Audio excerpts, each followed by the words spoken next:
ಪುಲಕೇಶಿ ಬರೀ ಭಾರತದ ಒಳಗೆ ಮಾಡಿದ ಯುದ್ಧಗಳಲ್ಲ, ಬದಲಾಗಿ ಇಡೀ ಭಾರತದ ಇತಿಹಾಸದಲ್ಲಿ ದೂರದ ದೇಶ ಇವತ್ತಿನ ಇರಾಕ್ ದೇಶದ ಮೇಲೆ ನೌಕಾ ಯುದ್ಧಗಳನ್ನ, ಅದು ಕೂಡ ಸರಣಿ ನೌಕಾ ಯುದ್ಧಗಳನ್ನ ಮಾಡಿದ್ದು ನಮ್ಮ ಇಮ್ಮಡಿ ಪುಲಕೇಶಿ.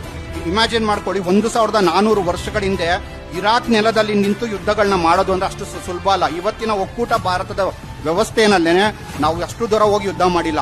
ಆದ್ರೆ ಆ ಸಂದರ್ಭದಲ್ಲೇ ನಾವು ಕನ್ನಡಿಗರು ಬಂದು ಯುದ್ಧ ಮಾಡಿದ್ದು ದಾಖಲೆ ಆಗಿದೆ. ಮತ್ತೆ ಗುಜರಾತ್ನ ಭರೂಚ್ ಅನ್ನೋ ಒಂದು ಸ್ಥಾನ, ಮತ್ತೆ ಮಹಾರಾಷ್ಟ್ರದ ಬಂದು ಠಾಣೆ ಅನ್ನುವ ಸ್ಥಾನದ ಮೇಲೆ ಪ್ರಪಂಚದ ಮೊದಲ ಖಲೀಫತ್ ಸಾಮ್ರಾಜ್ಯ ಅಂತ ಕರ್ಕೊಂಡಂತ ರಶೀದುದ್ದೀನ್ ಖಲೀಫರು ಯುದ್ಧ ಮಾಡ್ತಾರೆ 636ನೇ ಇಸ್ವಿನಲ್ಲಿ. ಆ ಯುದ್ಧವನ್ನ ಪುಲಕೇಶಿ ಹಿಮ್ಮೆಟ್ಟಿಸಿದ್ದು. ಅವತ್ತಿನ ದಿನದಲ್ಲಿ ಏನಾದ್ರೂ ಪುಲಕೇಶಿ ಏನಾದ್ರೂ ಆ ಒಂದು ಯುದ್ಧವನ್ನ ಹಿಮ್ಮೆಟ್ಟಿಸ್ತಾ ಇದ್ರೆ ಇವತ್ತಿಗೆಲ್ಲ ಮಾತಾಡ್ತಿದಾರಲ್ಲ, ಓ ನಮ್ಮ ಧರ್ಮ ಉಳಿತು, ನಮ್ಮ ಸಂಸ್ಕೃತಿ, ನಮ್ಮ ಭಾಷೆ ಅಂತಲ್ಲ, ಇದು ಯಾವುದು ಉಳಿತಾ ಇರ್ಲಿಲ್ಲ. ಇವತ್ತೇನಾದ್ರೂ ಭಾರತದಲ್ಲಿ ಧರ್ಮಗಳು ಉಳ್ಗಿದೆ, ಸಂಸ್ಕೃತಿಗಳು ಉಳ್ಗಿದೆ, ಭಾಷೆಗಳು ಉಳ್ಗಿದೆ ಅಂದ್ರೆ ಅದಕ್ಕೆಲ್ಲ ಕಾರಣ ಯಾರು? ಕನ್ನಡಿಗರು. ನಾವು